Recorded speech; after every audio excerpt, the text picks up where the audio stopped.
So you can get Simon Mayer's Confessions wherever you get your podcasts. Fresh one for you every Friday. Today's comes from Ashley. I need my pen. I can't speak without a pen. Oh, right, yeah. Very strange, really. We're kind of in sitcom territory here, I think. Good. A fantastically awkward situation from Ashley, Father Simon, Brother Matt, Sister Holly, and the loyal congregation from the Cathedral of Hits Grand, or maybe Hits Grande. That sounds better. I seek forgiveness to ease the burden of guilt retained for nearly 4 decades. It's actually Christmas 1985. I'd recently started a new job as a management trainee at a well-known financial institution in southeast London. To protect the innocent, I will not reveal the company, but I can assure investors that their money was safe with the Woolwich. I was... Okay. I'm sure that's Come fine. on. I was young, baby-faced, keen, enthusiastic and desperate to fit in. In the weeks leading up to Christmas, the district... You'll think it's a bit odd to do a Christmas... It's got nothing to do with Christmas. It's just an interesting term. The district manager, Clive, decided that we would have a charity fundraising event and was open to suggestions from the staff. Ideas came flooding in.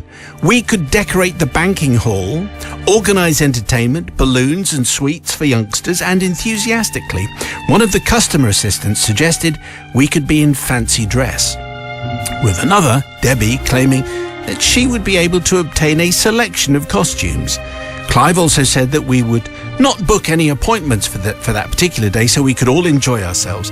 I won't be there on the day, but treat it like the last day of school, he said. It'll be great fun. Enjoy yourself. It's later.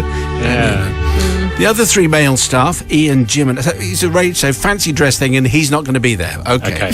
The other 3 male staff, Ian, Jim and I, went with the flow and all agreed with the idea and were grateful that others would be organising. Furthermore, not wanting to get over-involved or to seem to be a killjoy, no one dare ask about the costumes. Where are they coming from? What were they? Would they be appropriate? I mean, what could possibly go wrong, Father Simon?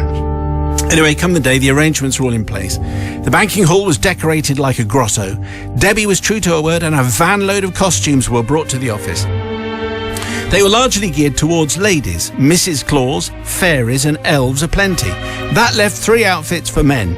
1 Father Christmas and 2 clowns. Yes, clowns. Okay. Debbie explained that they had run out of Christmas costumes. Jim bagged the Santa Claus outfit and volunteered to be Father Christmas and sit in the grotto. Jim was made for this task and was great with children, so that was fine. So that just left 2 outfits. 2 clowns outfits, 1 for Ian and 1 for me. Without wanting to stereotype the look of clowns, but I will, Ian and I were adorned with wigs, noses, large shoes and plenty of makeup. Yeah. I was on the till for the day, and along with all the staff and our customers, we all got into the spirit of things, and it was a very relaxed atmosphere. Until an elderly lady came to my till. I greeted her in my usual friendly manner, but she burst into tears. She told me that her husband had just passed away and that she needed to speak with someone regarding his accounts. I obviously toned down my cheerfulness, said how sorry I was. Oh, no. As sorry and sincere as anyone who was dressed as a clown with a huge painted smile on his face. At this moment, all I was thinking of were the words of Smokey Robinson. Don't let my glad expression give you the wrong impression. Really, I'm sad. Yeah. Sadder than sad. With the song running through my brain and starting to take over my thoughts, I did my best to compose myself and put on my best concerned, happy clown face. Not sure what to do, and being young and naive, I suggested that she take a seat and offered up the services of my fellow clown, Ian. Again, the clown! Ian was not best pleased and was far from prepared to conduct a probate interview. But he's the manager. Ian walked in his 24-inch shoes. White face, red wig like Pennywise, the dancing clown from It by Stephen King. Hiya, Georgie. Oh, dear. Anyway, he called the elderly lady through to the front office. Thankfully, Ian's makeup also included an upside-down smile with tears coming from his eyes. No, that's better. They were the That's a tears lot of pain. better. So I'm sure that the lady was reassured by his obvious sympathy, empathy and manner.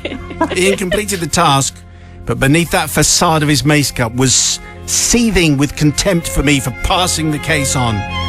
Father and brother, there's no point in asking, Sister Holly. I seek forgiveness from you and your throng. Not for inflicting further suffering on an elderly lady in her time of need, but for offering up the services of a fellow clown to conduct an interview in the most sensitive and difficult of circumstances. I think actually, if you'd offered some apologies to the old lady, that might have helped your case. But apart from that, I have to say Holly's looking very, very bad about this one.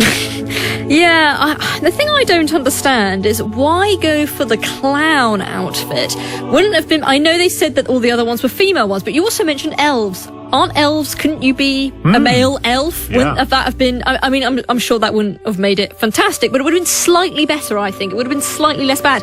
Also, I thought you weren't doing any appointments this day. That's why you were all dressed up. And so why did you agree to have this... It's the system that's why wrong. did you agree to have this meeting? I thought it was a bad idea. The fancy dress from the start was always going to end badly. And so for that reason, I'm not forgiving Ashley, because you should have gone for the elf outfit. Yes. I mean, fancy dress is always a bad idea. It is always, isn't it? It's never awful, good. awful. They ran out of costumes after Father Christmas. For men. Really? I mean, what kind of fancy dress store is this? Ridiculous. I love that. What a way to start the week with this one. Fabulous. Had me roaring with laughter. I'm a class. So sorry about your loss. Honk honk. Smell my flower. Yes. No. Love it. Love it. Excellent stuff. And it's all the system. Again, we're saying it again. It's the system that's to blame, not the individual, not Ashley. It's why on earth are you dressing up in fancy dress and still doing serious banking stuff? It's ridiculous. So definitely forgiven. Okay, people's verdict, please. Do you forgive Ashley, who's now retired, but unburdening himself after all these decades? 61054, the first word is Simon. People's verdict, thank you very much.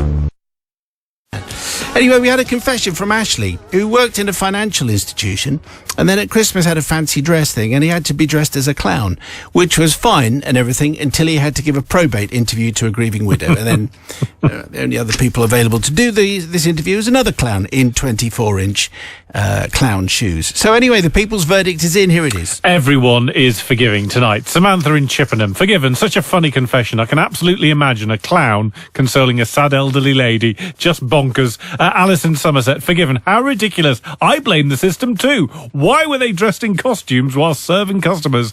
And Tom, finally, forgiven. Had me crying. Funniest thing on the radio. If you have a confession, send it to confessions@greatesthitsradio.co.uk. That seems a little harsh. Anyway, that's coming up after 6 o'clock. First of all, let's sort out Tuesday's confession. Don't forget the Confessions podcast, new and fresh on Friday. Today's comes from Kevin. Thanks, Kevin, for this. Simon, Matt and the unforgiving Holly and team. After listening to your show for many years and hearing the confessions by other people seeking redemption, I feel I must do the same now. I know there will be no forgiveness from Holly. You've got a reputation. That's I do. definitely true. My confession dates back to December 1990. It was a time when I was young and carefree in my late 20s, and like a lot of people at my age at the time, we trudged through the working week looking forward to playing football over the weekend. I played for a local village side in the reserve team. In the last game I played, I had received an elbow in the ribs from a clogger from the opposition, and he'd cracked a rib of mine, preventing me from enjoying my normal weekend of football. The importance of this, I will reveal later. I had a very good friend called Ian, who worked for a telecoms company beginning with B and ending in T. Okay. Yeah. Ian was doing very well for himself and was working abroad in Indonesia. And due to his business prowess and the fact that he was owed some holiday days, Ian had managed to get a 5-star hotel in Bali, care of said telecoms company. Ian phoned me and invited me to stay with him in Bali. The only cost would be my flight out there. So using my flexible friend... I should explain, Holly, this is an old reference to the Access credit card, which became MasterCard. It was basically, that was their catchphrase, the flexible friend. Yeah. Just explaining it for the youngsters. So I dropped everything, and 4 days later I was on my way to Bali. We had a great time. The weather was great, and the people of Bali were fantastically friendly. Everything was going well until my friend got a call from his boss, and he was ordered to go to Singapore for an important business meeting, and he suggested that I should go with him. I'd be able to stay with Ian in his hotel. Ian's a top kind of friend. Yeah. Could stay in his hotel in Singapore, be a great place to visit. So with this in mind, I went to the local aeroplane office, travel agent, near the beach to buy a return ticket to Singapore. When I got to the office, I found that it was shut for 1 hour for lunch. Well, what was I going to do for an hour? I don't know, mate, you could have read a book or something. Anyway, anybody who has been to Bali in the early 1900s will know that there were teams of Balinese women who do massages and reflexology on the beach. So I thought, well, I've got an hour to kill. I shall partake in the above. Now, the thing is, I'm very ticklish, and the Balinese women kept laughing at my squirms and screams whilst they attended to the massage and the reflexology. At one point, I was asked to lie on my front, which I tried to do, but I had a cracked rib, as I told you, and it gave me a lot of pain. The Balinese women asked me in their broken English, "Why are you hurt?" And I replied it was a football injury. "Where are you from?" they said. I said, "I'm from Norwich." I should just add at this point that this was one of the times that Norwich City Football Club were in the top flight of English football, and you could watch all the top English football teams on the TV in all the local bars. "You play football for Norwich City," they said. "Are you a professional footballer?" Well, I did try to tell the truth and explain that I was a mere amateur, but due to language problems, I couldn't help myself saying, yes, I'm a professional footballer. Yes, I play for Norwich City Football Club, and my manager has sent me to Bali to recuperate to help my cracked rib get better. Well, after the massage and "see you on the telly playing football," I duly went and purchased a ticket to Singapore, flew out there the next day. Had a great time, flew back to Bali and booked into a more modest 3-star hotel, and leaving myself 3 days before I had to catch my flight home. One evening I decided to go to the beach and watch the sunset. Under the shade of a tree I caught sight of the team who had done the beach massages a few days earlier, and they saw me and waved, and I waved back. Now, in Bali, when the schools finish for the Christmas break, they ferry all the children to the beach. And I watched the buses and coaches disgorge their cargo of excited children in their school blazers and ties. There seemed to be hundreds of them. Out of the corner of my eye, I noticed one of the massage team beckoning to one of the excited boys and clearly whispered something in his ear and then pointed at me. This young lad then ran back to his chums, and then they all started pointing in my direction. I remember looking over my shoulder to see if it was definitely me they were pointing at, but there was nobody behind other than the shiny blue sea. Eventually, one small lad was dispatched from the mob of the staring and pointing youngsters and approached me with a pen and a notepad, asking for my signature. Well, Father Simon, what can I do? I signed it and I wished him a happy Christmas. This action then precipitated an avalanche of expectant young boys and girls, all waving pieces of paper and pens, wanting me to give them my signature. One lad insisting I sign his white polo shirt with a marker pen.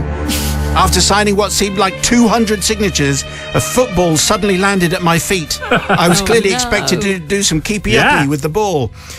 Thankfully, I was reasonably okay at that, but every time I lost control of the ball, which was a lot, I said, "Cracked rib, I'm injured, I'm trying to recover, please don't do that again." Finally, they all dispersed and I was able to get away. So obviously, I need to offer my confession, particularly to the pupils who probably have a photo of me on their bedroom wall, thinking they had a professional footballer from the UK, and the mother of the child whose polo shirt I signed, which probably never washed from then until now. I hope you and the team can forgive me for this. It just goes to show what one small lie can lead to. Well, I think we have learned that over the years. One small lie, a lifetime of problems. Kevin would like some forgiveness. No chance, says Sister Holly. Well, lying is never the answer. I think that's really the moral of the story of a lot of these confessions. Lying is never the answer. It's small and then it just completely descends into absolute chaos. Also, I think you were just showing off a bit, weren't you? You thought you actually quite liked the thrill of saying that you were a Norwich City footballer. Ooh, aren't I great? Well, actually, you're not so great, because then all the children come along and want to have some autographs. So, yeah, really, this wasn't a good idea. It was very bad and, yeah, not forgiving at all. Deception of the highest order. Yes, I mean, whilst we're talking about lying, without lying, this feature doesn't exist. So I'm going to say I'm in favour. I think this is fine. I mean, the fact was that, it was honest misunderstanding and maybe he egged it on a little. But, as soon as you sign one autograph, then all the other kids are going to go, oh, he really is a footballer. I better make sure I've got it. I mean, no one's going to put his picture on the bedroom wall. That's not happening. I think you tuned in much to yourself there, Kevin. So I'm going to forgive, because it's all pretty harmless. They'll probably work out he wasn't in the 1990 Norwich side anyway, Is that right? Is yes. that what they'd have done? Yes, yeah, I think they'd have gone home and checked it on the Googles. He obviously looked... I don't think they had that. Did they not? No, not in 1990. Anyway, he obviously looked as though he could have been a footballer, and he deceived hundreds of poor children from Bali. Anyway, it's the people's verdict. Do you forgive Kevin, yes or no? On the text, please, 61054. First word is Simon. Just before the news, we had a confession from Kevin. Essentially, he had a cracked rib because he'd been playing football with his amateur team. And then he goes on holiday with a mate to Bali. That's what actually happened. Yeah. In the process of which he pretended to be a Norwich City footballer, signing autographs for the kids, and said he was recuperating, and he'd been sent there by his manager. Anyway, it was one of those classic fake autograph stories, and here's the people's verdict. Johnny in Chiswick says, totally easy to forgive this one. The kids were pleased to get an autograph and Kevin got an ego boost. Gaz in St Ives, though, says, as an Ipswich Town fan, you go, I knew that would happen. Dear, not forgiven, obviously. And Pete from Liverpool says, forgiven. It's not like he was pretending to be a real footballer, just a Norwich City player. Okay, thank you. Okay, fine. Thanks very much indeed. So your confession, please, too. Confessions at greatesthitsradio.com. Meantime, Confessions music lets you know that Roger has something to tell you. Roger says this. Father Simon, Sister Holly, Brother Matt, my tale of love, because this is a Valentine confession, Here we go. took place over 30 years ago. I'd recently begun work at a further education college in Bristol. I was a young man in his 20s, working within a technical team. It wasn't long before I noticed a blonde, petite young lady named Carol working in the administration office. At the Christmas staff party, I plucked up courage and we spent most of the evening chatting and getting on very well. Shortly after, I asked her out for a date, and further dates progressed after that. Carol had told me she was an only child and lived at home with her parents. She said her parents, particularly her mother, wanted to meet me, and I should come over for dinner. That evening, I was introduced to Gerald and Glenda, Carol's parents. Gerald was a quietly spoken man, didn't say much all evening. Glenda, on the other hand, did all the talking. She reminded me of a stereotypical schoolmistress with a look of Hattie Jakes. Ah, yeah. To say I was terrified is an understatement. It'll take too long to explain. Carry On star, Hattie Jakes, look her up. Yeah. After clearing my throat, I declared that Carol and I were going on a package holiday to Val d'Isère in France for 4 days. We were hoping to attend ski lessons whilst we were out there. Glenda did not look pleased and insisted we had separate bedrooms. Moving forward a couple of weeks then to February, we arrived in Val d'Isère and it was our first day on the ski slope. We picked up our boots and skis from the hire shop, but after a few yards down the road, Carol was struggling carrying her skis and insisted that I carried them the rest of the way. I reluctantly agreed. We made, as a first clue, we made it into the beginner's slope and our group began practicing traversing. We're all doing it very well, apart from Carol. When the instructor suggested we take the ski lift to the top of the beginner's slope, this is when disaster struck.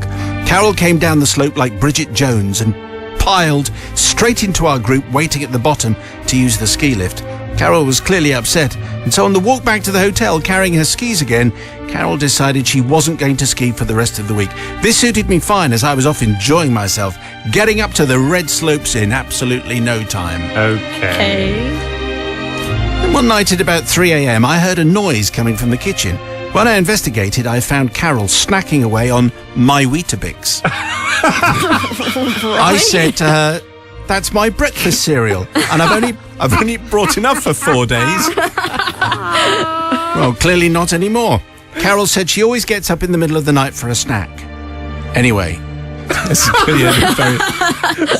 all things considered, on arriving home to England, I'd made up my mind that no one messes with my Weetabix. We were not compatible, and perhaps it would be a good idea to end the relationship. I rang up Susie and said I would call round tomorrow evening as I wanted to talk to her about something important. Well, when I turned up at her house the next evening, I noticed that Carol had an extra layer of makeup and there were curls in her hair. She was wearing her best dress. She told me her parents were out and she'd prepared a romantic meal for the two of us. I sat down at the table and this beautiful roast was brought out. She'd obviously gone to a great deal of time and effort. After we'd eaten, Carol gave me a card and a small present. I was slightly confused, and only when I opened the card it dawned on me, Happy Valentine. I had totally forgotten. No. I thanked her for the card, present and the wonderful meal. I then told her I wanted to end our relationship as it wasn't working out and she ate my Weetabix. I was about to fetch my coat when Carol burst into tears. She said she thought I was going to propose. That's what I wanted to talk to her about. I don't know what gave her that impression. Anyway, I heard the front door open and her parents came in. So I did what any other decent young man would do. I said goodnight and made a sharp exit for the front door. I avoided Susie at work after that. I think she... Roger not covering himself in glory here. I believe she got herself another job anyway. Therefore, Father Simon, I ask forgiveness for the misery I put Carol through that evening, although I think it makes sense not to have given her any false hopes. I would also like to ask forgiveness from Gerald and Glenda as I left them with all the washing up. Because that is obviously the crucial thing in the telling of this story, the washing up. So, well, I mean, you didn't want to carry her skis, and she ate your Weetabix. I mean, what can we say, Sister Holly? Carol deserved better, really. I think, frankly, she's gone off with a much better man now. I just think, the fact that you were upset about the Weetabix, that's really quite rubbish. Also, didn't want to carry her skis, but you're probably a little bit stronger, so maybe you could have helped her out. You're in a hotel, they serve breakfast. Try that. Exactly. But the main problem here is forgetting that it was Valentine's Day. That's a massive rookie area. I can't believe you forgot that. That's very, very bad. Not only that, but was going to break up with her on Valentine's and actually did. That's pretty awful. Right. That's not good. And so, for that reason, not forgiving at all. I mean, I'm laughing, but I'm crying inside. Aren't we all? Yeah. Brother from another country. Number 1, Carol, carry your own skis. Why? Very easy, carry your own skis. Number 2, if you're going to go to Val d'Isere, go skiing. Don't spend the week going, oh, it went wrong once, I'm not going to bother skiing again. Number 3, don't eat someone else's. If he's only brought enough Weetabix for the time that you're there, and he realised that I'm going to need 5 chunks of Weetabix, then don't eat it. What are you doing eating his Weetabix? Can't eat his Weetabix. Definitely not. And number 4, if the week had gone as badly as that, what on earth made you think he was going to propose? He's not going to propose after that. He's called the meeting, appointment with you. It happens to be on Valentine's Day, and you've completely misread the situation. Anyway, she got another job. She's fine, and I reckon Roger's fine as well. So for that reason, going to forgive. Wow. Yeah. Okay, it's the people's verdict. Do you forgive Roger? Yes or no? 61054. First word is Simon. Anyway, today's confession, just before the news at 6, was an epic Valentine's tale, which went very badly. Roger and Carol, you see, she didn't want to ski, and he didn't like the fact that she was eating his Weetabix. He only had 4. Anyway, and then he split up on Valentine's Day when she thought he was going to propose. Okay, and he didn't do any of the washing up. The people's verdict is in. Here it is. Yeah, so Ruth says, excellent confession tonight. Absolutely not forgiven, though. I mean, who goes skiing and takes Weetabix in their luggage? What a cheapskate. Correct. But Stephen Bromley says, forgiven. I agree with Matt. I went away with someone who complained about her boots hurting, so I ended up carrying her skiings, and she didn't go skiing for most of the week. But finally, Adrian and Whiston says, I'm going to say that Roger is totally forgiven, as I, as a young lad, used to eat 56 Weetabix a week. Nothing else. What? I lived on Weetabix for breakfast and evening meals as I was landscape gardening, and I kept fit by doing this, so I'm totally forgiven. 56 Weetabix a week. What? Don't try that at home, kids. No, that's with not your a balanced landscape diet. I mean, it's very nice, but you don't want... Even the people at Weetabix don't say, only eat 56. Weetabix. Even Mr. Weetabix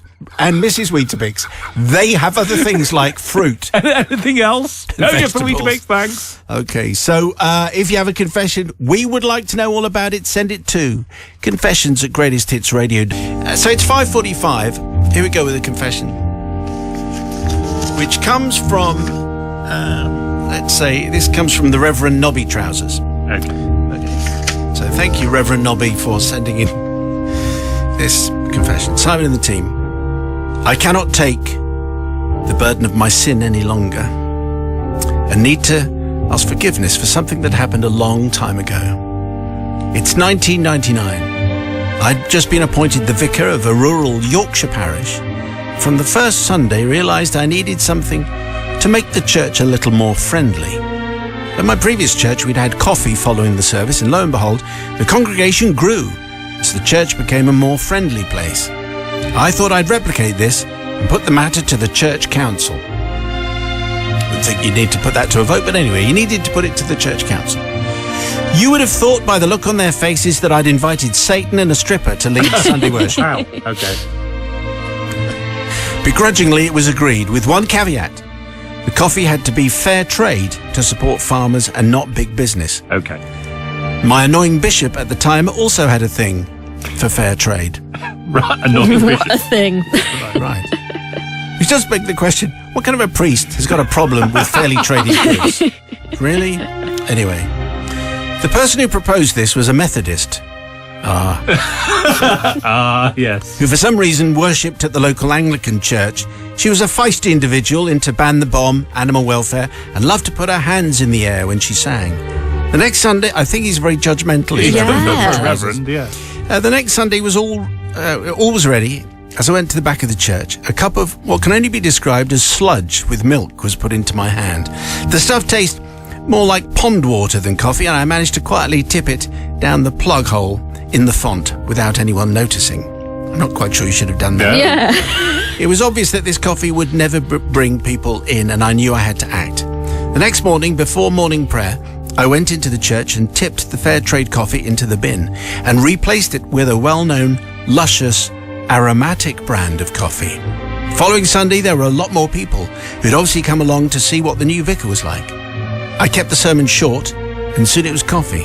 To my surprise, people were actually smiling as they drank the stuff, and I had 2 cups. The zealous Methodist served it gleefully and proudly. She told everyone that it was fair trade. As the weeks went by, coffee became a great part of church time, and many friendships were made. As it was drunk, I replaced the coffee in the jar with the same luscious brand. One morning, my Methodist friend came up to me after the service and said that her fair trade coffee at home didn't taste quite the same as when she drank it in church. I jokingly replied that everything is better in the presence of God, and perhaps it was the Holy Spirit who enhanced the flavour. Perhaps, yeah.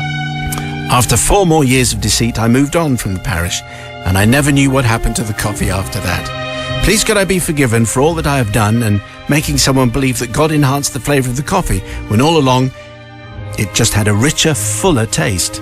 Could I also ask forgiveness from all the parishioners who switched to fair trade and soon realised it didn't taste the same as the one in church?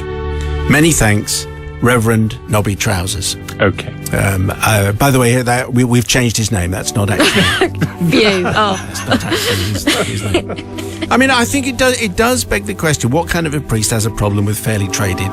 Because, I mean, it's certainly true that in the early days, fairly traded coffee did taste not fantastic, and now it tastes absolutely blindingly wonderful.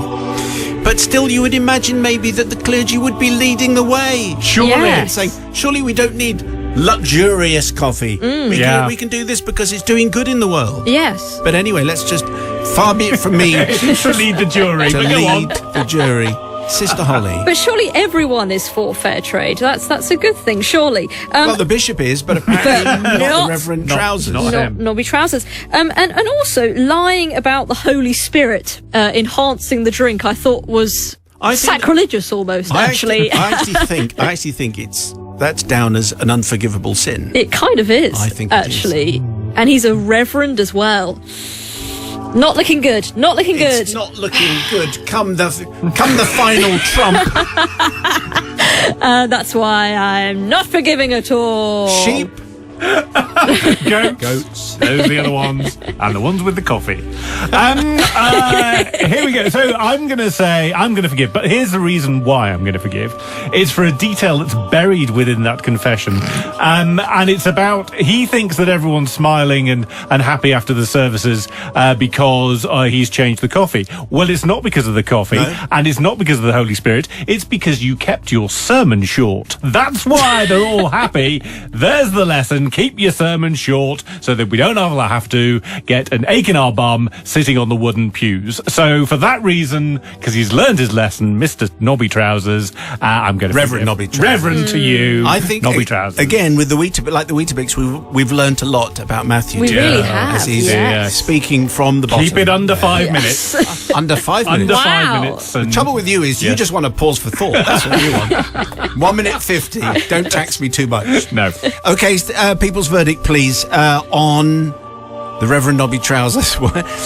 Do you forgive or not? 61054. First word has to be Simon, and you can email simon@greatesthitsradio.com. Anyway, we've got some food on the way. However, just before the news, we had a confession from a reverend who replaced the fair trade coffee in his church because he didn't like the taste. He replaced it with a luxury brand, and then when his parishioners said it doesn't taste quite like it does at home, he claimed it was due to the Almighty, his wonders to perform, and all that kind of stuff. So we have a people's verdict, and here it comes. So Beth in Gloucester says, forgiven. It doesn't feel right not to forgive a man of the church. That said, it doesn't feel right to have a man of the church deceiving the congregation. Alison in Oldham, forgiven. Amazing. Surely we've reached peak confessions now that actual vicars are turning to Simon Mayo for forgiveness. And Samantha in Liverpool says, not forgiven. Who's against fair trade? Surely it's good that people are paid properly for their work. I can't talk. I much prefer tea to coffee anyway. There you go. Okay, so your confession, please, particularly if you fancy a smart speaker. If we use it, that's what you'll get. Send it to confessions@greatesthitsradio.co.uk. The podcast, the brand new one, will be available tomorrow.